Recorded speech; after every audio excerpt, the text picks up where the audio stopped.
Bom dia a todos, estamos iniciando as sessões de julgamento da segunda turma, quarta Câmara, primeira sessão de julgamento do Conselho Administrativo de Recursos Fiscais, o CARF, esse mês de agosto de 2020.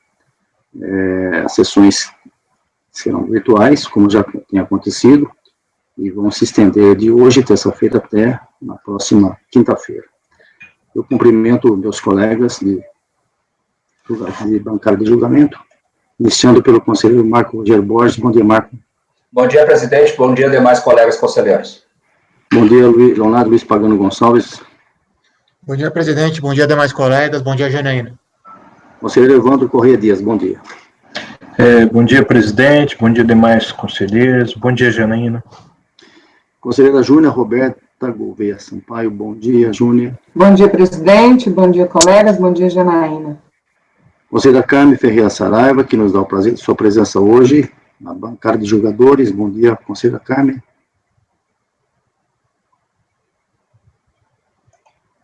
Microfone, Carmen. Seu microfone, Carmen. Bom dia a todos, muito obrigada. Bom dia. Conselheira Paula Santos de Abreu, bom dia, Paula. Bom dia a todos. Conselheiro Luciano Bernardi, bom dia, Luciano. Bom dia, presidente. Bom dia, demais conselheiros. Bom dia, Janaína.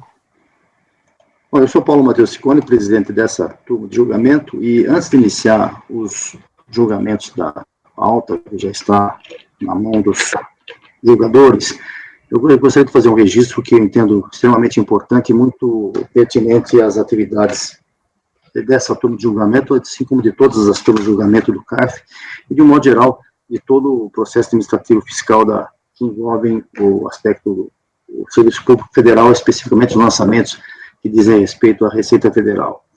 Trata-se do dia 11 de agosto. Hoje é comemorado o Dia do Advogado. E o advogado, a própria Constituição prevê, é figura essencial na aplicação da justiça. O advogado participa em todos os setores da atividade humana, parte social, e no lado do tributo, na parte tributária, a presença dos advogados aqui no CARF, eu digo tanto advogado privado como advogado público, representado pelos procuradores da Fazenda Nacional, são figuras importantes, essenciais, como diz a Constituição, para que a justiça seja feita da forma mais adequada possível.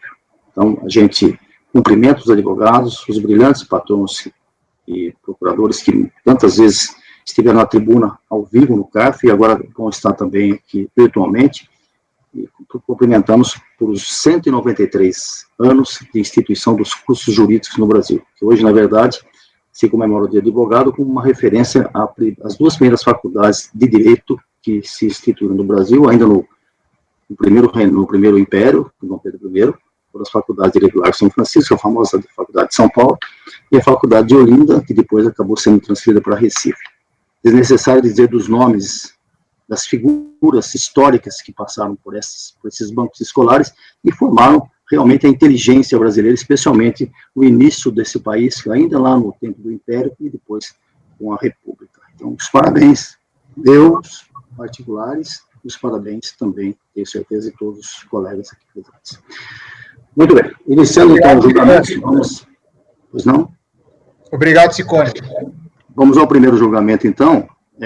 Foi bem colocado pelo doutor Leonardo Luiz Pagano Gonçalves, os conselheiros dos contribuintes, certamente os da Fazenda também são bacharéis em Direito, mas os conselheiros dos contribuintes também, pela própria possibilidade, eles são advogados, inclusive com registro na OAB. Então, o Pagano agradeceu em nome de todos, com certeza. Iniciando a pauta, nós temos uma pauta temática, mas esse mês, excepcionalmente, ou vai ser ordinariamente, melhor dizendo, haverá possibilidade de sustentação, além de sustentação gravada, como já aconteceu em julho, poderão ocorrer sustentações orais dos patronos de forma presencial, ao vivo. A distância, evidentemente, respeitando o protocolo médico, mas eles estarão presentes aqui, a gente vai ouvir os patronos no momento exato, não por gravação. E a primeira situação que se apresenta é uma situação diferente, inclusive, então eu peço a todos que tenham um pouco de calma, porque nós vamos ter que pedir apoio lá em Brasília, né, para que seja disponibilizado a entrada desse patrono na sala. Os microfones deverão estar fechados, para que possam a gente possa ouvi-los. E é o item 26 da pauta, a relatoria do conselheiro Pagano. Eu vou fazer preferência nesse julgamento em função da espera, aguardando exatamente a colocação do processo em pauta. É o item 26, eu peço então aos jogadores que acompanhem aí, o item 26, o recorrente é Paraty Confecções Limitada, a relatoria do conselheiro Leonardo Luiz Pagano Gonçalves, e eu vou pedir, então, a Janaíne, que é o nosso apoio em Brasília, que disponibiliza a entrada do patrono na sala, e depois o Pagano vai fazer um breve relato e a gente vai ouvir a sustentação oral. Ok, presidente, farei a convocação.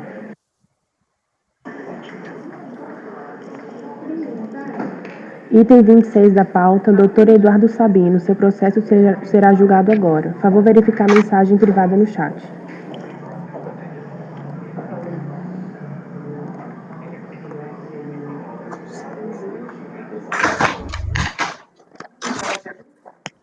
Presidente, já fiz a convocação. Ele já está me ouvindo? Sim. Doutor Eduardo? Doutor Eduardo, o senhor está me ouvindo? Microfone, por favor, e a câmera. Sim, senhor. Estou escutando. Tá. Bom dia. Seja bem-vindo, doutor. Bom dia para o senhor. Parabéns pelo dia do advogado. E nós vamos ouvir agora, então, o breve relato do item 26, do qual o senhor é patrono, contribuinte Paraty Confecções. Eu peço a todos os conselheiros que fechem os microfones. O conselheiro Leonardo Luiz Pagano Gonçalves é o relator, vai fazer um breve relato, depois o senhor terá o tempo regulamentar de sustentação oral. Ok, doutor? Conselheiro Pagano, por favor, a palavra é sua.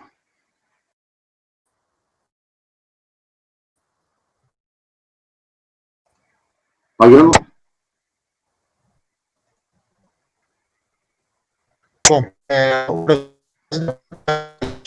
Pagano? Trata-se...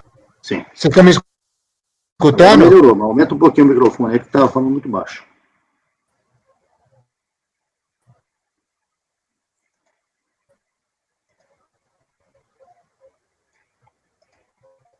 Não estamos te ouvindo, Pagano.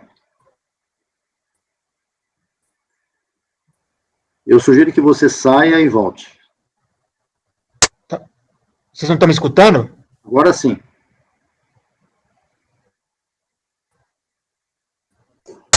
Não mais.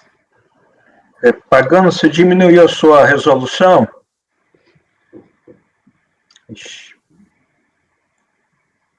Não tem problema, isso faz parte dessa nova situação, esse novo normal, para não fugir da regra, né? Vamos fazer com calma, sem problema nenhum. Sai aí, volta e a gente espera, Pagano.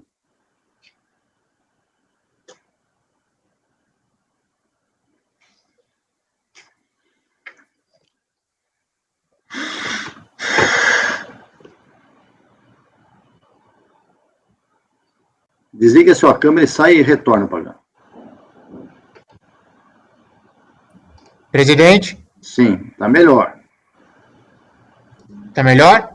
Sim, agora tá bom. Acho que dá para ir. Vamos lá. Breve relato, depois a palavra do doutor Eduardo. Bom, trata-se de julgamento de recurso voluntário interposto face ao acordo da RJ, que julgou improcedente a manifestação de conformidade da recorrente. O presente processo trata de exclusão do Simples Federal da empresa Paraty Confecções devido ao sujeito passivo ter ultrapassado o limite do faturamento. A fiscalização entendeu que o sócio, o senhor Vilmar Bussolaro, tinha mais de 10% da participação societária em outras empresas, além da recorrente, e por isso entendeu que as empresas Paraty Confecções Limitadas, Firestar Indústrias e Comércio Confecções e Indústria e Comércio Confecções Novo Milênio, denominada Novo Milênio, são de fato apenas uma empresa de propriedade do senhor Vilmar, sendo que a soma do faturamento das três empresas ultrapassa o limite para sua manutenção no Simples. Ou seja, a presente exclusão do Simples Federal decorre da constatação por parte da fiscalização de que o senhor Vilmar, sócio administrador da empresa Paraty, é também proprietário das empresas Firestar e Novo Milênio, e as três empresas juntas possuem receita bruta superior ao máximo estabelecido pela legislação no Simples Federal nos anos calendários 2005, 6, 7 e 8. Esta conclusão foi alcançada por meio da utilização de presunções por parte da administração tributária, entendendo que em que pese as empresas Firestar e Novo Milênio estabeleçam em seus contratos sociais determinadas pessoas como sendo sócios dessas pessoas jurídicas, essas informações não correspondem à realidade fática. A administração tributária, desta forma, alude à existência de simulação, sendo que o verdadeiro proprietário da empresa seria o Sr. Vilmar. Então, de forma resumida, é o seguinte, ela desconsidera, de certa forma, a empresa Novo Milênio Firestar, junto o faturamento bruto, a receita bruta, né, das 3 empresas, entende que a Paraty, na verdade, é uma empresa só, controlada como sócio administrador de fato o Sr. Vilmar, e que somando os 3 faturamentos, as 3 receitas brutas, teria estourado o limite previsto em lei. Então, assim, tem 2 situações. Primeiro, a presunção de simulação das empresas. Segundo, que o senhor Vilmar era o sócio administrador, de fato, do grupo econômico. Né? Então, ela constitui um grupo econômico, acredita que as 2 empresas são simuladas, fala que o senhor Vilmar tem mais de 10% de participação societária na Firestar e na Novo Milênio, e, por final, ela soma o faturamento, a receita bruta das 3 empresas, entende que a receita bruta tinha sido ultrapassada. Resumidamente é isso, presidente. Ok, conselheiro, está ok. Breve relato. Doutor Eduardo, a palavra é sua por 15 minutos. Obrigado, presidente. Ilustres conselheiros, relator Leonardo Gonçalves, na pessoa de quem cumprimento a todos os conselheiros aqui presentes. É uma honra, no dia em que se comemora o Dia do Advogado, poder participar da sessão de julgamento dessa COLEN da 2ª turma e exercer aquela que, na minha visão, é a função do mais alto gabarito para a advocacia tributária. A sustentação oral realmente é o ápice aí da nossa advocacia. Então, sem mais delongas, como bem relatado pelo conselheiro relator, a situação justamente é essa. A fiscalização, lá nos idos dos anos 2009 para 2010, usou a situação da empresa Paraty, hora recorrente, e dentro dessa situação ela identificou a existência de 2 outras empresas que supostamente fariam parte de um grupo econômico. A fiscalização, como a gente deixou bastante evidenciado na manifestação de conformidade e no recurso voluntário, e não só através das razões de defesa de recurso, mas sim através de uma infinidade de documentos, mais de 900 páginas de documentos, a fiscalização partiu de presunções pessoais da senhora fiscal para entender que estaria se tratando de um grupo econômico. E nós, no nosso entendimento, demonstramos de forma cabal que isso não acontece. O senhor Vilmar Bussolaro é unicamente sócio da empresa Paraty e as demais empresas são de propriedade de outras pessoas. Eu vou trazer aqui, durante a sustentação, em linhas gerais, os fundamentos pelos quais nós entendemos que não há existência de um grupo econômico. E desconstituindo todos os fundamentos utilizados pela fiscalização para fins de declarar a exclusão das empresas do Simples. Né? Então, o primeiro ponto que eu gostaria de destacar é que a fiscalização analisou o cenário da empresa, ou melhor, das empresas, nos anos de 2009 e 2010. Só que, contraditoriamente, determinou que os efeitos da exclusão do Simples valessem a partir de 2005. Ou seja, durante toda a fundamentação dela, ela traz elementos que ela evidenciou, obviamente, no momento da fiscalização, da diligência perante a empresa, em 2009 para 2010. Só que ela já faz a aplicação ela pressupõe que essa situação fática é a mesma desde 2005. Isso não é verdade. Nós demonstramos através de documentos, por exemplo, que a empresa Novo Milênio só foi ficar sediada no mesmo lote da empresa Paraty no final do ano de 2009. E, por exemplo, a empresa Firestar somente no final do ano de 2008. Ou seja, durante 4 anos aí praticamente, essas empresas sequer estavam no mesmo endereço, certo? Mas isso eu vou tratar um pouco mais à frente. A fiscalização também, de forma bastante temerária, digamos assim, todo o respeito que nós temos pelos agentes fiscais, mas nesse caso nós entendemos que de fato há vícios determinantes aí na situação fática que não podem culminar na exclusão do Simples. A fiscalização deixou de verificar e requerer isso às empresas, a análise dos atos de administração de cada empresa dessa isolada. Caso tivesse feito isso, a fiscalização teria visto que cada empresa dessa, a Paraty, Firestar e a Novo Milênio, cada um individualmente tem além de ter sócios distintos, tem todos os atos de administração realizados de forma distinta. Ou seja, contas bancárias, assinatura de cheques, assinatura de carteira de trabalho dos funcionários, formalização de contratos, nada disso foi requerido pela fiscalização e todos esses elementos foram juntados como prova pela recorrente quando da apresentação da manifestação de conformidade, certo? Então, assim, através dessa análise pormenorizada, com certeza a fiscalização teria superado essas presunções pessoais aí que acabaram permeando o processo de fiscalização, certo? Outro fato que restou equivocado no termo de fiscalização é o fato de que a senhora fiscal afirma que que as empresas eram deficitárias e não haveria distribuição de lucros, e que por isso estaria configurado o fato que a Paraty arcaria com todos as despesas das demais empresas. Isso também não é verdade. Nós juntamos as cópias ao processo, demonstrando que sim, havia oferimento de lucro por essas empresas, havia distribuição de lucros aos sócios, havia pagamento de despesas, havia pagamento de aluguéis, havia toda uma situação que foi negligenciada pela fiscalização. A partir de todo esse relato que eu estou fazendo, fica, na nossa avaliação, fica claro que a desconsideração da personalidade jurídica evidenciada pela senhora fiscal não se sustenta, certo?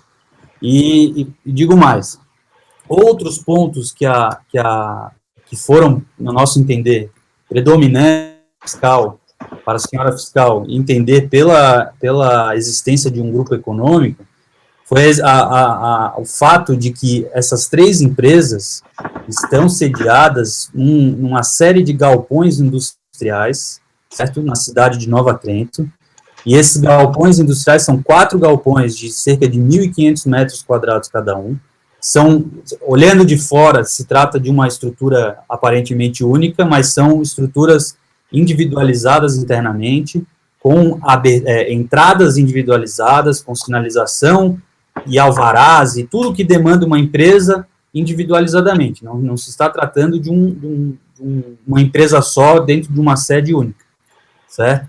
Esses galpões são de propriedade do senhor Vilmar Bussolari. Isso não se nega e em momento algum se escondeu da fiscalização. Fato é que as empresas Firestar e Novo Milênio alugam esses galpões do senhor Vilmar, pagam aluguéis para ele, inclusive nós juntamos nos autos a declaração de imposto de renda pessoa física do senhor Vilmar, em que ele reconhece o pagamento, o recebimento desses aluguéis, certo? E essas empresas, o que aconteceu? Só para fazer uma breve contextualização, não sei se os senhores estão familiarizados com a cidade de Nova Trento, aqui em Santa Catarina. Eu falo de Florianópolis, é relativamente perto aqui. Cidade de Nova Trento é uma cidade de 12 mil habitantes, em que basicamente vive de 2 fontes de renda. A indústria têxtil, onde se insere a Paraty como uma das precursoras nesse mercado na cidade, e o santuário da Nossa Senhora da Santa Paulina, certo? Foi reconhecida pelo Vaticano como santa.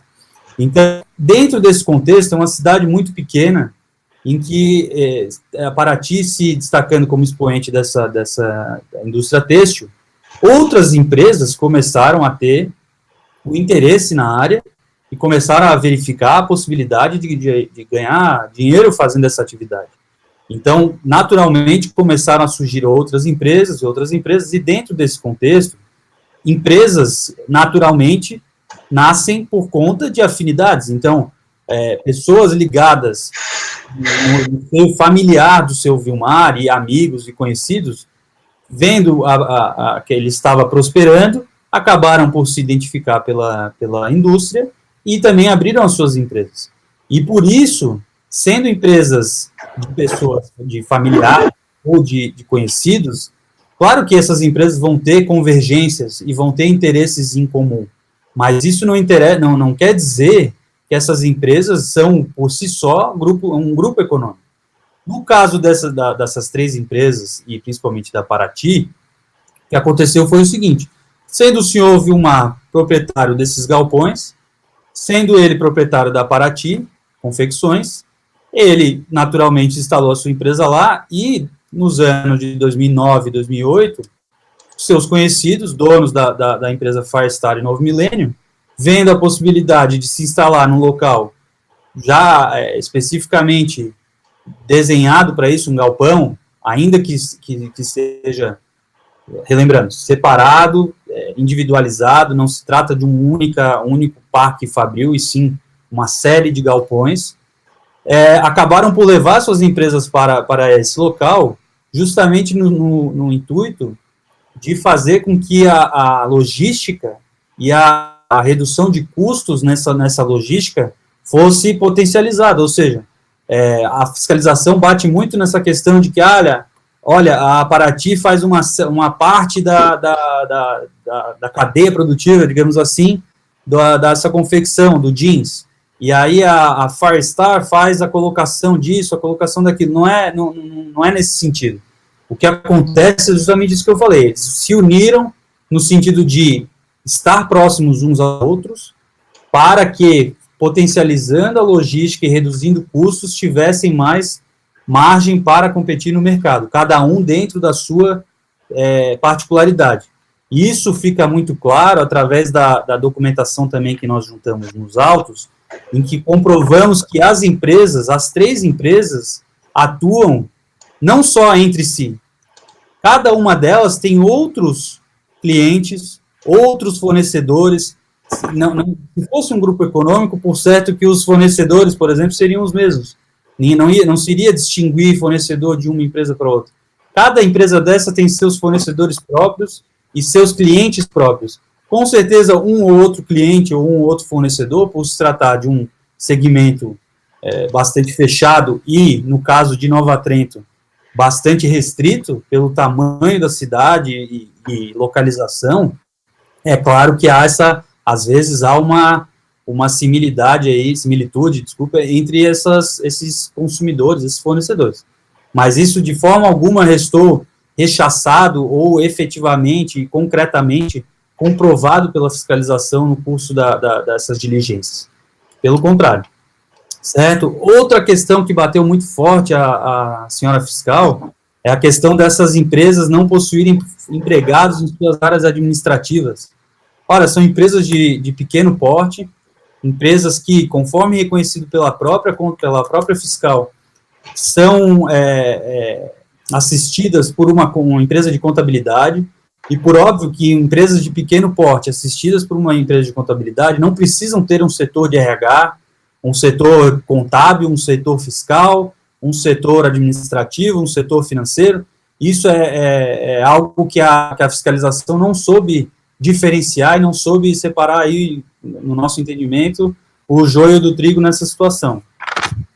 Outra questão que também mostra a fraqueza dos documentos, dos fatos, que levaram a fiscal a determinar a exclusão das empresas do Simples. Segundo ela, não haveriam despesas contabilizadas nas empresas Firestar e Novo Milênio. Se tivesse feito uma análise mais profunda da situação, veria a senhora fiscal, por exemplo, que a água no município de Nova Trento, existem uma série de poços artesianos, inclusive um no local desses galpões, que abastecem essas empresas sem qualquer custo. É água pura que vem do solo e simplesmente demanda uma bomba para a sua extração.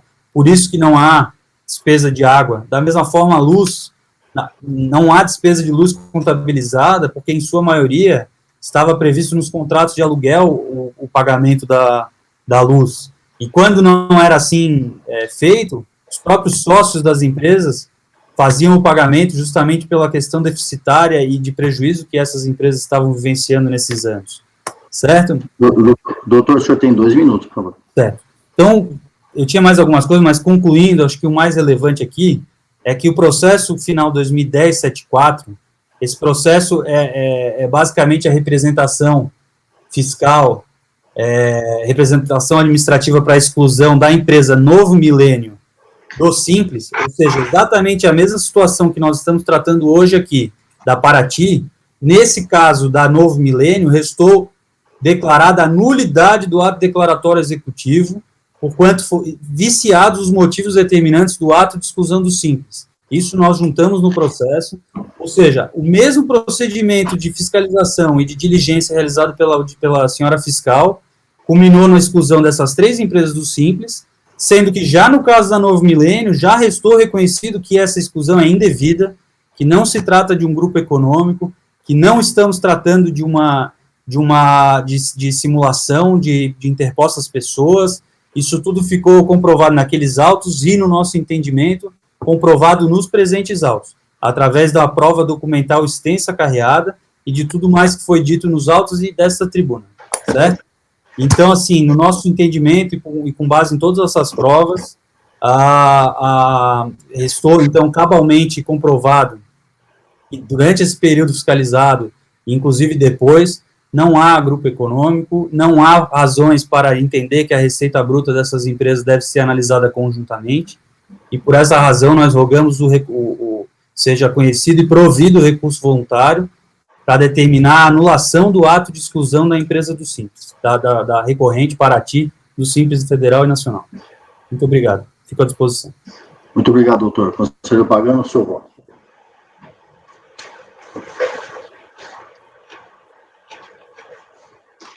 Microfone, Pagano.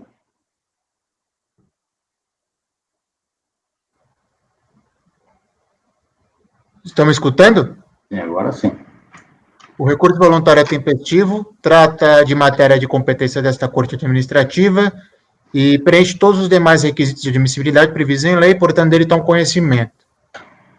A fiscalização entendeu que o sócio, o senhor Vilmar, tinha mais de 10% de participação societária em outras empresas, além da recorrente, e por isso entendeu que as empresas Paraty Confecções, Firestar e Novo Milênio são, de fato, apenas uma empresa de propriedade do senhor Vilmar, sendo que a soma do faturamento das 3 empresas ultrapassa o limite para sua manutenção no Simples.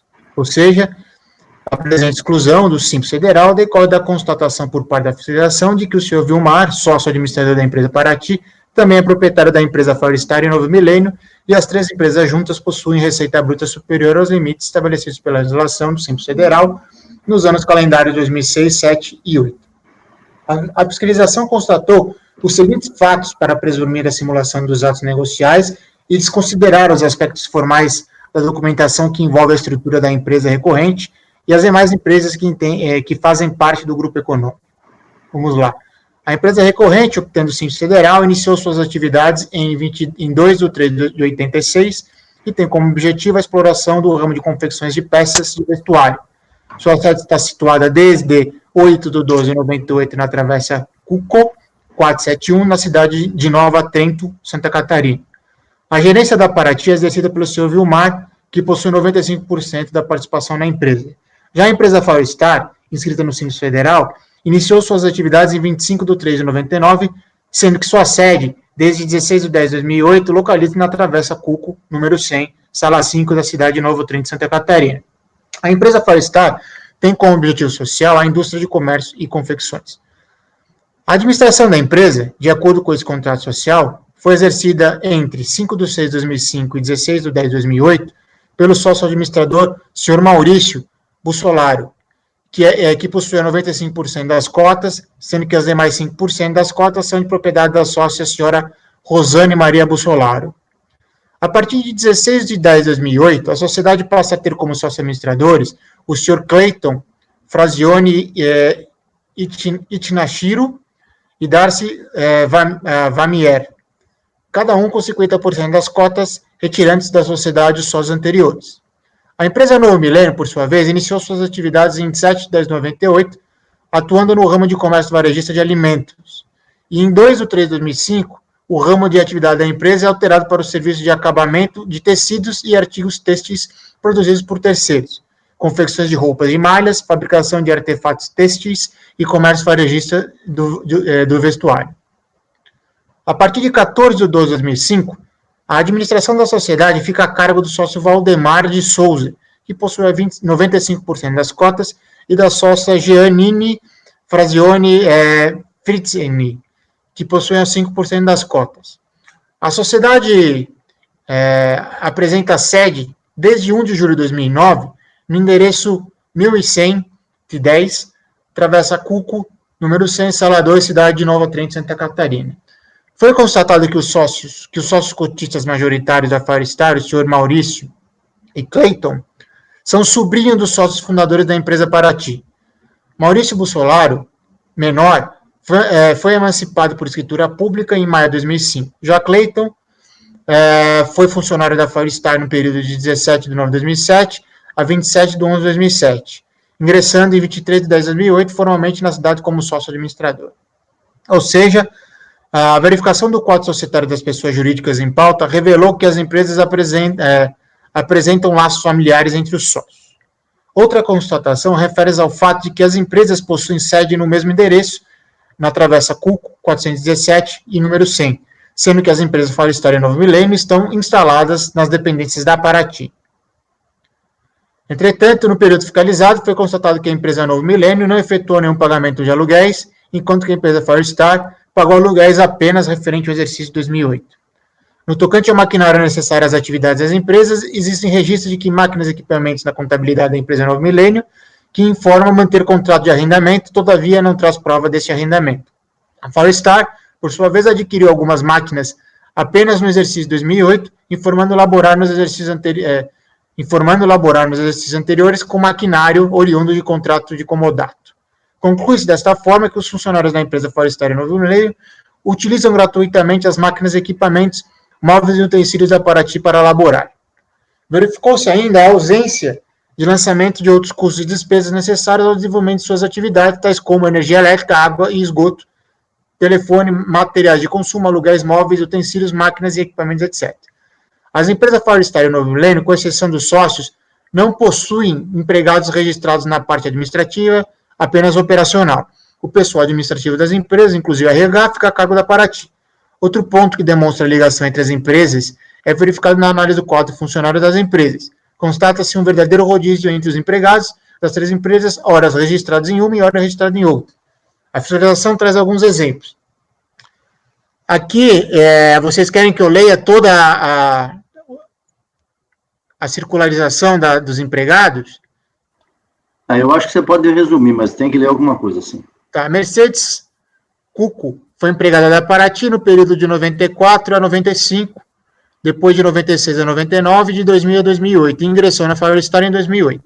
Marcelo da Silva Santiago foi empregado da Firestar no período de 2006 a 2008, foi admitido na Paraty em 2008 e 2009 e admitido na Novo Milênio em 2009. Valmir Souza Corrêa foi empregado na Firestar no período de 2005 a 2006 e ingressou na Novo Milênio em 2009.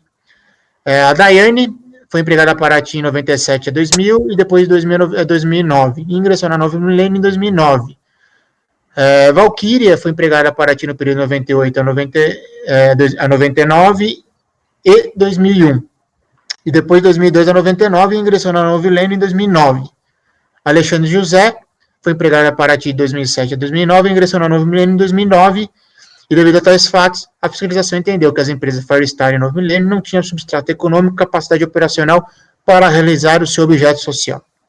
Pois bem, apesar de a fiscalização ter constatado e imputado a existência de grupo econômico entre a empresa recorrente e a empresa Firestar e Novo Milênio, tal imputação não é hipótese tipificada em lei para ensejar a exclusão do Simples Federal. Este meu entendimento não é exclusivo, conforme pode se verificar na ementa da RJ abaixo, a qual foi registrada em um acórdão que analisou o processo o final de 2010 e 2019, de exclusão do Simples Nacional, da outra empresa que, segundo a fiscalização, também pertence ao mesmo grupo empresarial. Aqui eu colacionei a emenda, vocês estão enxergando? Está correto, está enxergando sim. Pode ir para lá. Da mesma forma, a acusação afirmou que o motivo que ensejou a exclusão do Simples foi a constatação de que o sócio, o senhor Vilmar Bolsonaro, tinha mais 10% de participação em outras empresas do grupo econômico, fato que também não se incumbiu de provar, eis que não consta nos autos qualquer fato ou documento que demonstre que ele tenha participação em outra empresa. A federação entendeu que o senhor Vilmar Bolsonaro era sócio de fato das empresas do grupo, sendo o réu administrador e proprietário do grupo econômico. Tal fato, relativo à participação societária do senhor Vilmar em outras empresas, seria possível se fosse comprovada a prática de atos de administração por parte dele, bem como restasse comprovada a simulação das outras empresas pertencentes ao grupo econômico, constatação que, no meu entender, a federação não demonstrou de forma adequada. O fato de as outras empresas constarem familiares como sócios e administradores não caracteriza a simulação de existência das respectivas empresas, bem como o senhor Vilmar era o administrador de fato de todas as empresas. É que a comprovação da simulação objetiva exigiria um esforço probatório maior do que o expendido pela fiscalização, no sentido de evidenciar a confusão operacional financeira e patrimonial entre as empresas ou a divergência entre as formas jurídicas adotadas pela recorrente e a realidade do empresário subjacente, fatos que a auditoria fiscal não conseguiu comprovar cabalmente. Dessa forma, não subsiste a motivação de acusação de grupo econômico para ensejar a exclusão da recorrente, tendo em vista a sua tipicidade. E quanto à hipótese de simulação da empresa Faristária Novo Milênio, entendo que falta qualificação legal precisa, bem como conteúdo fático probatório suficiente para confirmar atos simulados e confusão financeira e patrimonial. Desta forma, meu voto vai para conhecer o recurso voluntário e ele dar provimento para cancelar o ato de exclusão do Simples Federal. Meu voto é simples. Não foi comprovado que ele tinha mais 10% de participação nas outras empresas. Também não foi comprovado que ele praticou atos de administração sobre as demais empresas.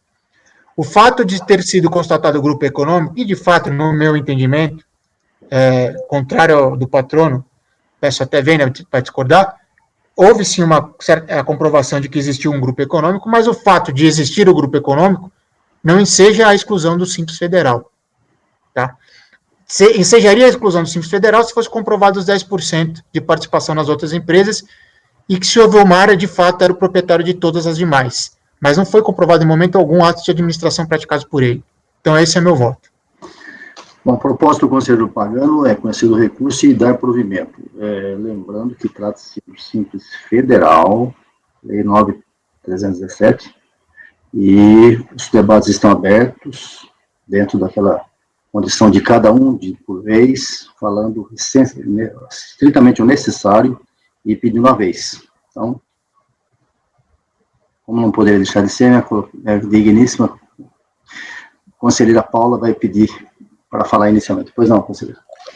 Não, eu queria só perguntar para o conselheiro Leonardo se há comprovante de que o sobrinho que foi emancipado praticava algum ato de administração. Quem é que administrava essa empresa?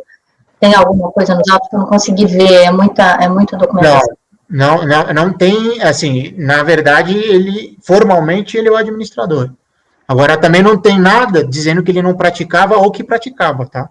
A constatação é pura e simplesmente essa que eu li para você. Alguém mais quer falar? Só para registrar para a Paula, todos os atos formais de administração foram assinados pelo sobrinho da empresa, que era sócio administrador daquela empresa, salvo engano, Novo Milênio ou Farstar, uma das duas, eu não lembro agora. Primeiro Marco Rogério, depois a conselheira Carmen. Primeiro, uma questão de ordem, né? O senhor só está de olho da Paula, porque eu já levantei a bola há horas aqui. Mas a mãozinha tem que colocar ali, né? Você não colocou. Eu coloquei, o problema é que não estava ali. Vai. Mas, Pagano, eu olhei o processo aqui, tá? O que é uma prova cabal que o Mastorelli, né, seja o administrador comum das três empresas, tá? Mas isso aí a gente pode inferir pelos elementos que tem no processo, né?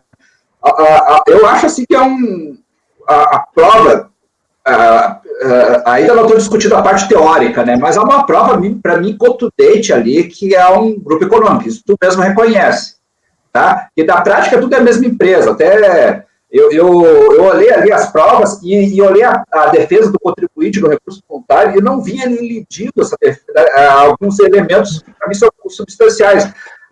Ele disse, trouxe alguns comprovantes de pagamento de aluguel, mas na realidade era só de um período, de 2001, e de uma das empresas. Todas elas ocupavam uma área comum e praticamente todos os custos ordinários eram do contribuinte recorrente agora. As outras empresas não tinham despesas, isso mesmo tu coloca no teu auto. Tá? Então, para mim, assim, que há uma definição de uma empresa comum, tá? Tranquilo, isso tu mesmo reconhece. Agora, a questão da simulação, tá? A simulação foi justamente para ficar inclusa no Simples. Então, se o objetivo é continuar no Simples, para mim, há um vício da empresa, tá? Um vício da origem, tá? E nisso já gera a situação que ela não poderia... Esse ponto que diverge, entendeu, Marcos? Porque, assim, eu entendo que existiu a constatação de grupo econômico, mas eu entendo que não existiu comprovada a simulação. Esse é o ponto que eu estou divergindo de você. A questão, assim, a fiscalização não é por causa da exclusão ali, a empresa estourou o limite de faturamento, tá? Exatamente. Então, não, ela estourou o limite se você considerar que as outras não existiam e somar as 3 receitas. Aí, sim.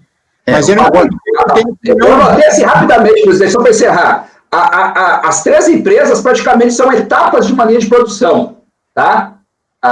Então, na realidade, atuam no mesmo endereço. Todos os custos ordinários, os custos diretos de produção, tá? São totalmente da recorrente, tá? As outras empresas, há um rodízio de funcionários, tal, a circunstância. Quer dizer, tudo isso aí, mas isso aí, para mim, é tranquilo que, na prática, para todos os efeitos, é uma empresa única. Tá. E a intenção primordial era continuar no Simples, até por uma questão de contribuição previdenciária, que os custos são bem menores do Simples federal. Só uma questão de fato, não foi comprovado que todos os custos operacionais, ou os custos de produção, como denominado pelo Marco, foram pagos pela recorrente, tá? Não existe prova nos autos que ela que arcou com esses custos.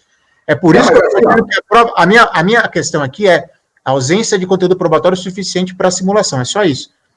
Me desculpe, mas para mim o processo está muito claro e evidente. Mas tranquilo, já me posicionei, presidente. Já posicionou. Para a conselheira Carmen. Microfone. É só uma questão. É só uma questão processual. No apenso, né? Final 85, tá? A empresa tem um outro ato declaratório, tá? Número 31, ensinando ela do Simples Nacional.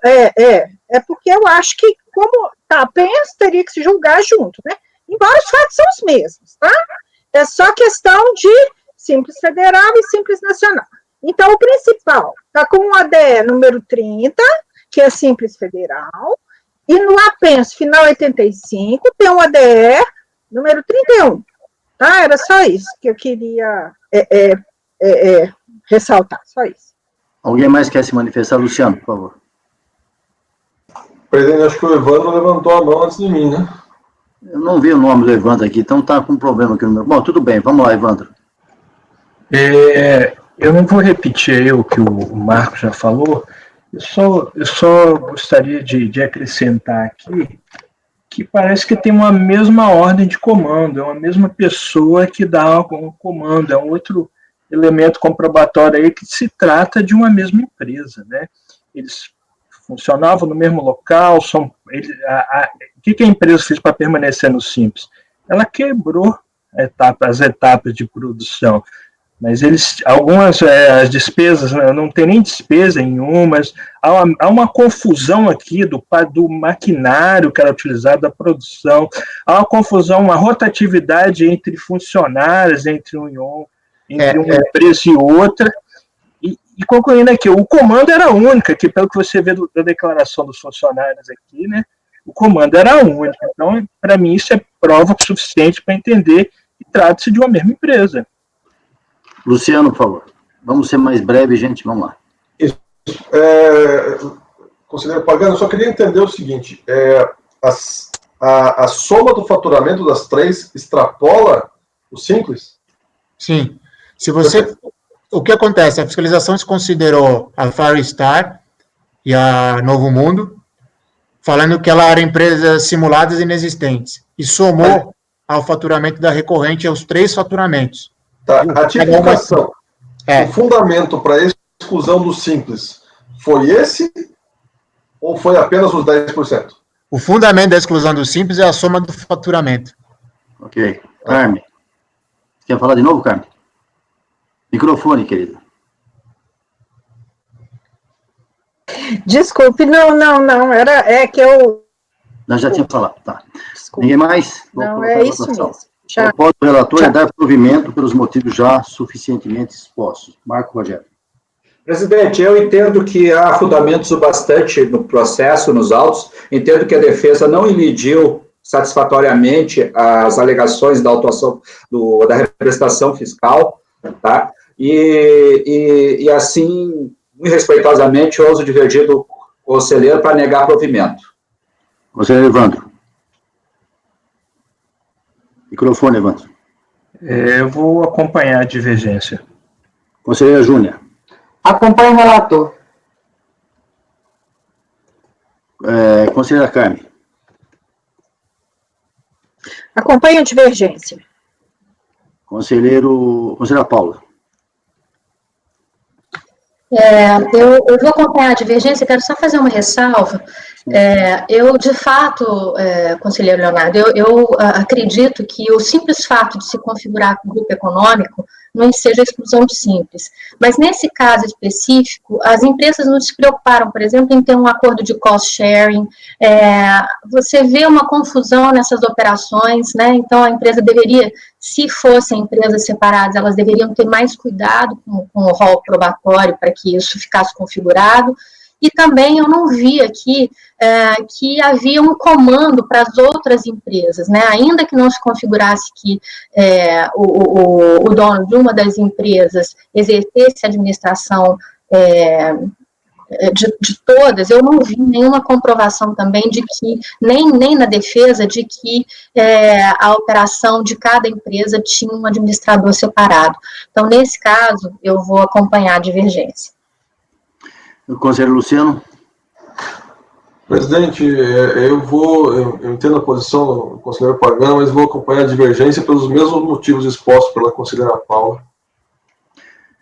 Eu vou acompanhar a divergência, eu quero apenas complementar o seguinte, acho que as colocações, em primeiro lugar, eu acho que a tese defendida pelo patrono foi muito bem defendida, o patrono se posicionou muito bem, inclusive em relação a esses casos da cidade, explicando como funciona a cidade pequena, específica, né, mas de outra parte, como disse o Marco, e o Evandro posicionou muito bem nesse aspecto, o que a gente sente é que houve uma quebra da linha produtiva, justamente para poder dividir esse faturamento e permanecer no Simples. Foi esse o motivo da exclusão. Na verdade, a gente estaria diante de uma empresa só, né? Esse é o ponto que a fiscalização bateu, e como disse a conselheira Paula, a contribuinte não teve o devido cuidado de, pelo menos, fazer um pouco de demonstração de que seriam empresas independentes. Então, em que pese a sustentação oral de alto nível feita pelo patrono, que é quem eu cumprimento, eu fecho o julgamento no sentido de negar provimento por maioria de votos. Vence do relator, e eu faço a designação do conselheiro Evandro para fazer o voto vencedor.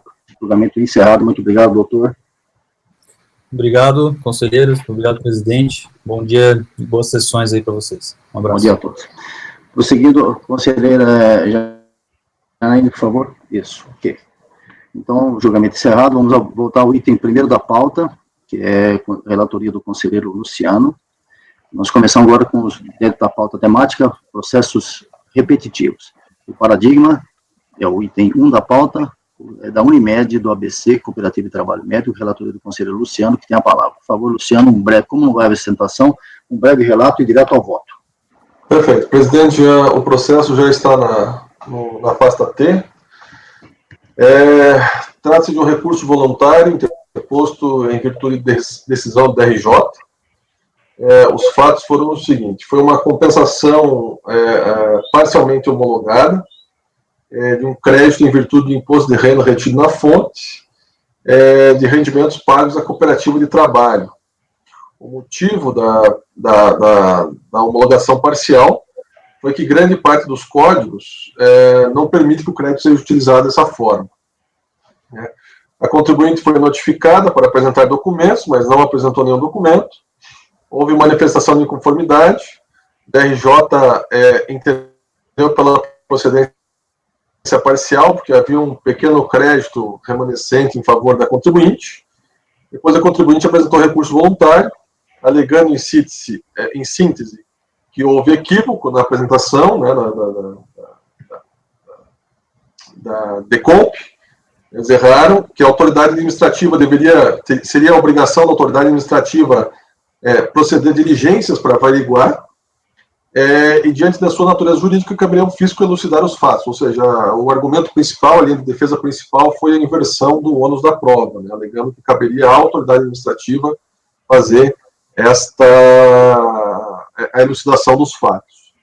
Eu vou direto para o voto, que começa a partir da tempestividade no parágrafo 10 ali, né? Com base no artigo 33 do decreto, na constatação da data de intimação da decisão da DRJ, bem como no protocolo do recurso voluntário, conclui-se que ele é tempestivo, razão pela qual eu conheço, e no mérito passo a apreciá-lo. As alegações da contribuinte cingem-se a imputar ao fisco o dever de esclarecer os fatos referentes ao seu pedido de compensação, ou seja, que a autoridade fiscal deve elucidar o eventual equívoco por parte dos tomadores da recorrente na apresentação de suas declarações. Esse equívoco, só fazendo um parênteses aqui, ela alega em determinados momentos que o equívoco foi das pessoas que retiveram o imposto na fonte e apresentaram o código errado de recolhimento. Inclusive, em um determinado momento, ela foi, se não me engano, foi na manifestação de inconformidade, ela falou que estava resolvendo essas situações. Continuando aqui. Que apontaram os códigos de recolhimento de maneira equivocada. Alega que o dever imposto à administração pública vem dos princípios da legalidade, verdade material e oficialidade. Além disso, afirma que o equívoco é manifesto. A aplicação dos princípios acima citados ao processo administrativo fiscal é indiscutível. Entretanto, é para se entender que há delimitação em sua observância, bem como há outros princípios e diretrizes igualmente aplicáveis, como, por exemplo, o dever de colaboração e ônus da prova. Quanto à delimitação aos princípios indicados pela contribuinte, é de se afirmar que a administração deve promover a impulsão do processo, não somente pelo andamento em seu rito, mas também na finalidade que é de trazer uma solução à lide. Solução esta pautada na verdade dos fatos, efetivamente, não se restringindo à verdade documental constante nos autos. Esta obrigação, contudo, não é unilateral. Ao contribuinte é imposto o dever de colaborar, de maneira ampla, com o atendimento do objetivo do processo administrativo. No caso em questão, se observa que a autoridade requisitou informações e documentos à contribuinte sobre os valores que não constavam nas dívidas. Porém, esta não se manifestou dentro do prazo, o qual, inclusive, fora prorrogado a seu pedido. A recorrente nem sequer comentou mais sobre essa questão, a não ser agora, quando alega que o fisco deveria promover diligência junto a ela. Desta forma, é para se negar tal argumentação. O que diz respeito aos valores que, segundo a afirmação da recorrente, foram claramente recolhidos em código de maneira equivocada, cabe à contribuinte provar, primeiramente, porque o artigo 373 do CPC dispõe que o ônus da prova incumbe ao autor quanto a fato constitutivo de seu direito. Não há como se esperar que somente o fisco atue em uma situação na qual o contribuinte informa que existe direito em seu favor e que esse se concretizaria se não fossem erros de diversos de seus tomadores. E que para conferir e confirmar o seu direito, o fisco teria de intimar todos os tomadores de forma que cada um verifique que eventualmente retifique suas declarações para que, somente então, seja conferido um crédito à requerente que alegou a situação. É de se ressaltar ainda que a contribuinte requereu prazo em sua manifestação de inconformidade para que as declarações fossem retificadas. Ora, se a recorrente já havia iniciado os atos de retificação junto aos tomadores, não tem sentido, também por esse argumento, afirmar que isso seria obrigação do fisco. Tendo isso em vista, não se entende que há infringência do direito da contribuinte, inclusive porque a mesma teria todas as condições de comprovar o que havia alegado, mas não o fez. Situação diferente seria se somente o fisco pudesse efetuar a comprovação, o que efetivamente não se vislumbra no caso. Diante do exposto, voto no sentido de conhecer o recurso voluntário para, no mérito, negar-lhe provimento, de forma a manter a decisão da DRJ pelos argumentos expostos acima. Evandro, microfone. Presidente, esqueci de comunicar, peço desculpas, é que houve problema aqui na minha gravação no primeiro processo. Não, eu espero, Janaíne, o primeiro processo foi bem gravado, em ordem? Tá tudo certo, presidente. Então tá bom. Evandro, ok, continue agora. Bom, a respeito desse caso que nós julgamos, da Unimed, relatoria do Conselho Luciano, negando o provimento, alguém quer falar? Alguém tem alguma dúvida ou podemos ir para colher os votos? Então, vamos aos votos. Marco Rogério. Presidente, a situação é cristalina nos autos, conforme uma verificação corroborando com o relator, e acompanho integralmente. Conselheiro Leonardo Pagão. Acompanho o relator. Evandro. Acompanho o relator. Júnior. Com o relator. Carmen. Conselheira Carmen. Acompanho o relator. Conselheira Paula. Acompanho o relator. Desculpa. Conselheiro Luciano. Meu voto é o próprio relator. Desculpa, também acompanho o relator, então, por unanimidade de votos, negado o provimento, julgamento encerrado. Esse processo é o paradigma dos repetitivos que vem na sequência, que são, deixa eu ver os números aqui, é apenas o segundo processo, são 2 processos. Tá? Então, vamos para o terceiro item da pauta, também é repetitivo, agora o paradigma no item 3, Santos e Dias Transportes e Carboejamento Limitado, a relatoria da conselheira Paula. Como não há sustentação, conselheira, um breve relato e direto ao voto, por favor. Sim, o voto já está na pasta, estou só abrindo aqui o meu. Está demorando um pouco a pasta T para abrir. Bom, esse aqui é um processo de compensação, onde o contribuinte, primeiramente, encaminhou um pedido de restituição de pagamento indevido no valor de R$ 23.759, ocorrido no período de 2006 a 2008. Posteriormente, o contribuinte apresenta uma DECOMP para compensar um crédito pleiteado nesse pedido de restituição. O pedido foi denegado em razão da fiscalização, né, e depois da DRJ, entender que essa restituição pleiteada ela era uma cobrança de multa de mora que havia sido cobrada. E a recorrente, ela alega, né, que nos termos do artigo 138 do CTN, como o recolhimento extemporâneo de PIS/COFINS, que ensejou a cobrança dessa multa de mora, ela foi realizada antes do início de qualquer procedimento administrativo, a multa de mora não seria devida. Eu vou partir direto para o voto, que está a página número 5, e se a gente for ao parágrafo 4º aí, eu faço um pequeno relatório, eu vou direto para o voto. Com a devida vênia ao entendimento esposado pela fiscalização e corroborado pelo julgador ACO, tal argumento não merece prosperar. É que o artigo 138 do CTN é expresso em estabelecer que nos casos de denúncia espontânea não cabe aplicação de multa de mora. Frisa-se que para dirimir qualquer dúvida nesse sentido, esse foi o entendimento exarado pelo Superior Tribunal de Justiça, no RESP 114/9022 de São Paulo, proferido no regime do artigo 546 do Código de Processo Civil, de observância obrigatória por parte desse Conselho.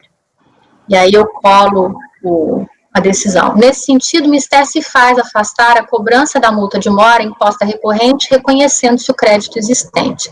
Eu faço aqui uma ressalta, que foi o que a contribuinte, a recorrente, pediu para que nós nos pronunciássemos, que, conforme disposto na Instrução Normativa da Receita Federal 1717 de 2017, não há dúvidas quanto à correção do crédito a restituir, de acordo com a taxa Selic, computados a partir do mês subsequente ao pagamento indevido. Então, diante do exposto, eu voto por dar provimento ao recurso voluntário. Proposta da relatora, dar provimento, Marco Rogério com a palavra, depois a Carmen. Marco. Matéria velha. Essa decisão do STJ, ela não trata da compensação, né, Paula? Ela trata de denúncia espontânea e eventual correção. Até para o Luciano, que acho que está chegando novo, não sei se a gente já julgou esses processos aí, né? Oi? Acho que a gente julgou com o Luciano, acho. Na verdade, assim, a gente vai sempre cair naquela questão se tu vai estender o denúncia espontânea do 138, que é só pagamento, para as outras formas de extinção. Eu já tenho vários votos vencedores nessa matéria, e assim, a compensação tem que ser um direito líquido e certo, e há uma condição resolutória, só se confirma depois. Então, jamais pode ser caracterizada a compensação como pagamento, porque senão todo o termo de compra entregue já extinguiria o débito. Não é o caso. Precisa ser homologado, tá? Ou por latência temporal, ou por uma decisão, um despacho decisório. Então, na realidade, o pagamento não é compensação. Isso é tranquilo, tá? Para mim, tá? Então, já me manifestando aqui, eu vou divergir já com várias outras vezes. Inclusive, o CPN tem incisos diferentes para extinção, né? O pagamento é um inciso e compensação é outro, né? Então, acho que dá para claramente perceber que não são institutos iguais. Carmen, por favor. Carmen? É só ressaltando que não é só... É só ressaltando, isso é meu entendimento, que não é só a espontaneidade, não. Ele tem que estar não declarado também, né? Não é só falta de formalização de pré-requisito. Alguém mais quer se manifestar? Tá? No caso, eu fiquei com essa dúvida também, Paula. No caso aqui, esses valores que ela está pedindo a restituição... não tinha declaração, né? Porque pelo STJ, se você tem a declaração, né, está afastado, até matéria simulada, afastado o Instituto de Denúncia Espontânea. Mas não ficou claro para mim aqui se esse requisito está cumprido ou não. Bom, como eu fiz há muito tempo, deixa eu ver aqui no relatório do próprio... na verdade, foi pagamento, houve um pedido de restituição de um pagamento indevido a maior nesse valor, e aí houve uma protocolização do pedido de restituição. Deixa eu ver aqui, no despacho decisório, o fato da natureza de crédito não comporta transmissão... Deixa eu ver aqui. Na verdade, qual foi a alegação da DRJ aqui? A DRJ simplesmente falou que o Instituto de Denúncia Espontânea não afasta a multa de mora. Então, tanto a DRF quanto a DRJ, as duas reconhecem que houve, de alguma forma, a denúncia espontânea, mas a alegação de que a denúncia espontânea não afastaria a multa de mora, tá? Esse foi o único argumento, se vocês olharem aí o acórdão, foi o único argumento da DRF e depois que foi corroborado pela DRJ. Então, eu acabei fazendo voto em relação aos pontos que foram suscitados pela própria Receita, tá? Presidente, já falando aqui, eu realmente já vou me adiantar, porque eu tenho já votos aceitando a questão da compensação, mas para mim essa questão se está declarado ou não é fundamental. Para mim não está claro, então, bom, mas aí eu acho que eu fico pensando como é que nós vamos resolver de qualquer maneira, porque no mérito, superada essa questão da declaração, eu votaria com a relatora, mas para mim isso não está claro, tá? Então, talvez fosse o caso de uma diligência, só isso. Pode ser sim, Júnia. Eu vou aqui dar uma olhada, que eu realmente eu fiz o voto só em cima do que foi aventado, tanto no acordo recorrido, quanto na defesa do contribuinte, né? Inclusive, Evandro, vai falar. Um dos votos... Falar com a palavra do senhor Evandro. Desculpa. A Júnia pode terminar aí a fala dela. É porque, inclusive, teve um processo, na época até dele, não era compensação, então facilita, porque era pagamento, mas que nós baixamos em diligência exatamente para que ficasse claro isso. Se o crédito que deu origem ao pedido de restituição tinha sido objeto ou não de declaração anterior. Tá? Só isso. Obrigado, presidente. Ok. Evandro, por favor. Eu estou olhando o processo aqui, Júnior, e de fato, se você for naquela linha lá de aplicar a confissão espontânea ao que está em PERDECOMP, não está claro no processo se esses débitos foram declarados ou não, se foi dado conhecimento à Receita Federal. Isso não foi discutido. Mas eu acho que aqui eu entendo também que não se aplica a compensação. Então, por isso, eu acho desnecessária a diligência. O voto é seu. Você, Marco... Só posso fazer uma ressalva aqui? Eu não me importaria também em alterar o voto para alterar e colocar para a gente converter o julgamento em diligência para poder verificar isso. Eu sou da linha de que a compensação extingue o crédito tributário, o pagamento. Não, só estou dizendo que se for mais confortável a gente converter o julgamento em diligência, eu posso mudar o meu voto para isso também. Mas eu sou da linha que a compensação e o pagamento são formas de extinção e que, então, a denúncia espontânea por compensação, ela é possível. Não, eu já penso exatamente o oposto, então, para mim, não tem a menor necessidade de saber se está declarado ou não, porque o ponto principal, para mim, é que compensação não se equivale, nesse caso, especificamente, a pagamento. Então, da minha parte, eu antecipo até meu voto, você vou votar de forma diferente. Agora, se o colegiado entender que deve converter em diligência, tudo bem. Então, eu vou colher novamente o voto do Marco Rogério. Marco Rogério, a proposta da conselheira Paula é dar provimento ou, eventualmente, alternativamente, uma conversão em diligência. Presidente Ciccone,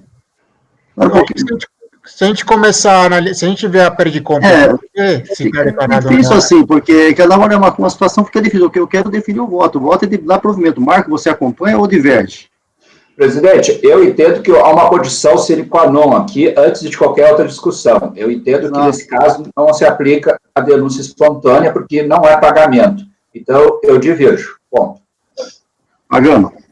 Eu vou com a relatora, eu entendo que sim, é pagamento, entretanto, eu prefiro converter em diligência para verificar se foram declarados débitos. Não, você vai votar com a relatora, porque ela está dando provimento, depois, alternativamente, é outra coisa. Você está votando com ela, acompanhando. Ou você vota por diligência. Mas, pelo que eu entendi, a Paula já aceitou a diligência, não aceitou? Sim, tudo bem, então você vota por uma diligência, depois vamos ver o que ela faz, tá bom. Diligência.